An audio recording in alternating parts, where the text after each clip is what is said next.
Hello, everyone. Welcome back to another coding challenge. I am Roland. I'm one of the mentors at Game of Apps.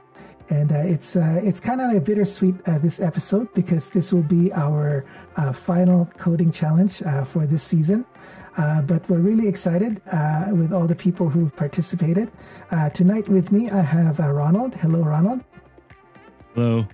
Roland totally stole what I was going to say, so sorry. It's okay. Thank you for everyone for participating. It's been a lot of fun coming up with all these different challenges through the past 11 weeks. Thank you for the couple people who has given us comments. We really appreciate it. And without further ado, let's go ahead and look at the last problem for season 4. Okay, awesome. Thank you, Ronald. I'm sorry about that. I didn't mean to steal what you wanted to say. All good. Okay, so let's take a look at the problem this week. All right, so this week I'm just calling it limit repeats. Basically, you're given a string of letters, and you're supposed to remove repeating letters that are over a specified limit. So you're supposed to find the repeating letters of a specified length, and then remove it. And then after you've removed it, you should check the resulting string to see if there's more repeated sequences. And if it is, then you keep removing it. So for example, over here, we have this long string here. And we're given the instructions that we're supposed to limit 3 letters in a repeated sequence. So if we start reading from left to right, we see 3 C's. So those that would be the first sequence that we should remove, right? So we have the 3 C's. If we remove that, then this is the resulting string. And then now we have 3 B's. So if you notice, those B's were not consecutive before, but after removing the 3 C's, they're now consecutive. So we need to remove that. And then now we have that string. And again, we still have this set of the 3 B's. We remove that, and then now we have a new set of 3 A's. And if we remove that, then our final string is DD. Okay, so that's the problem there. All right. Oh. Okay, so our first submission comes from William.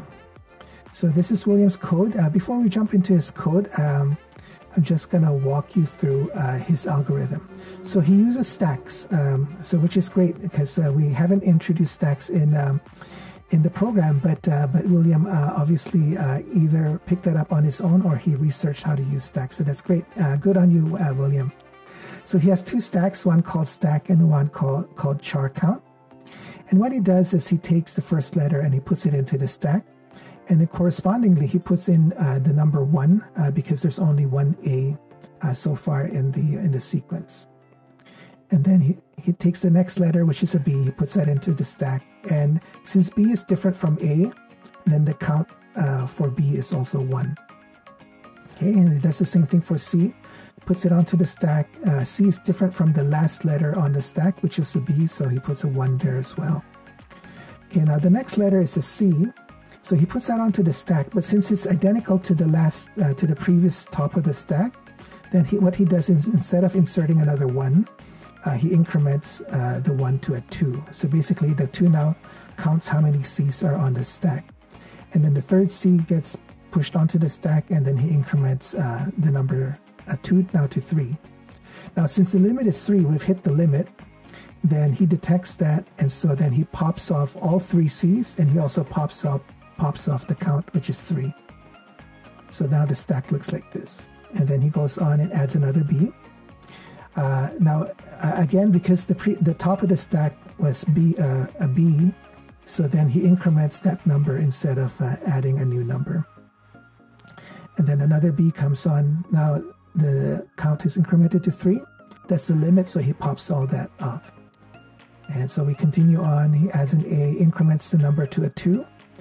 Then now it's a B. Since it's different, then he introduces a new count, which is a 1. And then that count gets incremented to 2 and then to 3, and then he pops off all the B's. And then the A is added. Again, that's a 3, so then it pops off, and then the last 2 D's gets added on. And that's it. That's his algorithm. It's pretty interesting, pretty understandable. And this is the code that he used to do that. So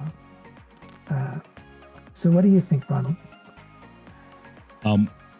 Good job, William, on using finding out the stack. That was one of the hints, so I'm glad that the hint was not wasted. And I'm glad to see that you approached it with a kind of a hash table approach, which was also the second hint. So good job on both fronts. Other than that, I want to hear your thoughts first, because you're generally the more nitpicky one of us two. So I'll actually let you give the critique first. Yeah, I mean, in terms of the algorithm, I like it. The algorithm is pretty understandable, very straightforward and understandable. I love the comments.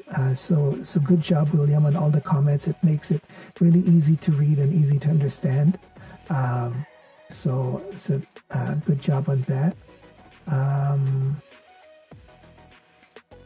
Yeah, actually, I don't have any nitpick on this code, Ronald. I think you did a good job, William. Yeah. I think. There's probably some more optimization if you ever get bored and you want to take a look. This problem has been done on the internet as well. So, there's some answers I've seen that this optimizes it a bunch more down. But I mean, overall, like other than that, it's for what it is and what the problem is. Like it's pretty good. Yeah. Awesome. I mean, if I have to nitpick, okay, maybe I'll nitpick. But this is just code formatting. Like over here, I probably would have put a space between the round brace and the curly brace. That's the only thing, because it's consistent, right? Like you have spaces in all the other parts here, right? So there's spaces there. Then I probably would have put a space there for consistency. Otherwise, it's kind of inconsistent, right? But yeah, I mean, if that's the only thing that I'm nitpicking on, then this is a pretty good job, William. Okay, so should we move on to the next one? Yeah, let's do that. Okay, all right. Okay, so this next one is Eric's. Did you want to kick this off, or? So Eric did a different approach instead compared to William. Eric stuck with a more traditional, I guess the approach he took was within the scope of the things we've taught him, so no problem. He used 2 arrays instead of kind of the double stack method that Eric used.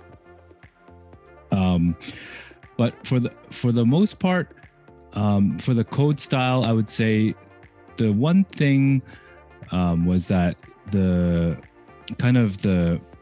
within the for loops, for example, Eric did a lot of, function chaining, for lack of a better term, where he kind of did the verification. Yeah. So that kind of gets a bit long, and from a code style perspective, that's a little bit frowned upon, just because it gets kind of long and hard to read and understand. But so how should he fix this? I mean, because what I would say is that instead of embedding these, so these ones could be held in a temporary variable. So for example, answer list.size -1 minus verify. You could have a variable that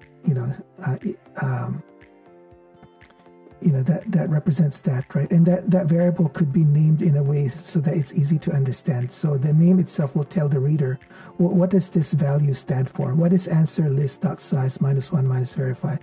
What does it stand for? What is the meaning for that index? So if you had a variable, then the variable name itself will tell me what that meaning is. So then when you call answer list.get, I know what you're actually getting, right? It's not just some opaque object that you're getting. I know, okay, this is what you're trying to get. And then that itself, answer list.get, could also be another temporary variable, so that when you call verification list.add, I know, okay, what you're adding is this, because the name of that variable will tell me what that is already. So not only does that increase the readability of this super long line, but it also increases the semantic reasoning that the reader can get out of this, because now you're introducing two temporary variables, but those variables by its name tells the reader what the meaning is of what you're trying to do. So that's how I would suggest to improve this. Yeah. I'm not a huge fan of that global remove variable either. Just because it makes it easy and error prone in case you forget to reset that variable down the road. Just having that there.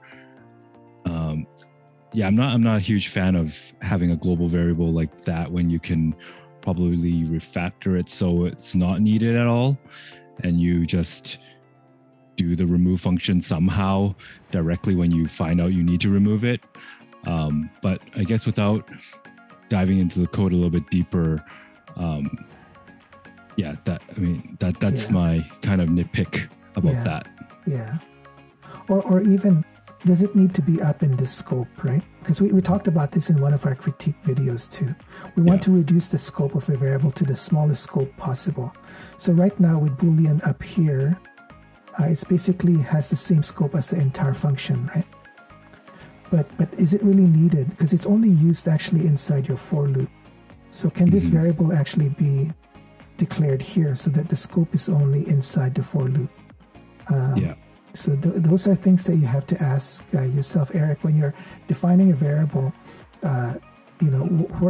Figure out what is the maximum scope that this variable needs to have, and then just put it in there. Don't put it at the biggest scope. Put it into the scope where it's absolutely needed. Yeah. I mean, even if that simple, like if you moved it into that for loop, like that would already at least resolve the problem of forgetting to reset it, because once the loop restarts, you can reset the remove on the creation of that temporary variable, right? So that's right.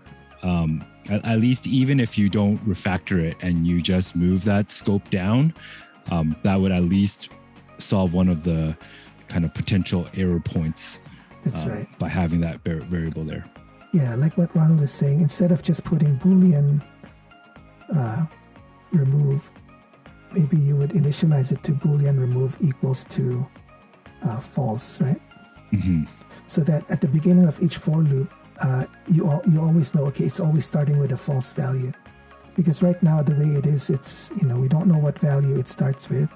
And then each time you go through the for loop, it basically remembers the last value that it had in the previous for loop, right? Because it doesn't get reinitialized. Yeah. Okay. Good catch, Ronald. But yeah, other than there's no problem using the array list. But maybe when we're done Game of Apps and you want to revisit this problem, maybe take a look at William's submission and or look into the stacks and try to redo your solution that way. I think probably. We've seen you submit so many weeks, so I think stacks is probably something you can grasp once you kind of take a look at it and just find out how it works. And I think for you to have stacks as a tool in your tool belt is probably very useful just down the road. Yeah. Okay. Awesome. Yeah. So those were the two submissions we wanted to go over today. So yeah, this is our last coding challenge episode, Ronald, for this season. Yeah. It was pretty fun. Like you said, it was fun seeing all the submissions, seeing all the code. Yeah. For the other participants, even if you kind of dropped off, again, we encourage you go back when you have more time, try out the problems if you didn't already. And if you participated this season, leave a comment or send us a direct message on Slack. Give us your feedback. How did you find it? was there areas where we could improve, where areas you liked, you didn't like? Let us know in the comments, through Slack, whatever. But yeah, we're looking to improve for next season. And if you come back, then hopefully you'll participate again next season. Yeah, awesome. You have an announcement to make though, Ronald, right? Yes. So a lot of you have been participating and also really looking forward to the grand finale of the coding challenges. So stay tuned to the two regionals and the championships. Within those the championships or the regionals, we will be announcing not only the winners, but also maybe we will be doing something special for everyone. So stay tuned, and we'll see you at the regionals or the championships. Yeah, awesome. That'll be exciting. So yeah, something to look forward to. Okay, well, thank you, Ronald. Thank you, everyone, again for participating in this season's coding challenge. I don't know. I haven't talked to you, Ronald, about this, but I was thinking maybe even after the program, we might still periodically put out some coding challenges, just open to alumni and whoever. But because we got the whole summer, and maybe we might do some. So stay tuned. As Ronald said, leave us a comment on what you'd like to see, what you think could be done better.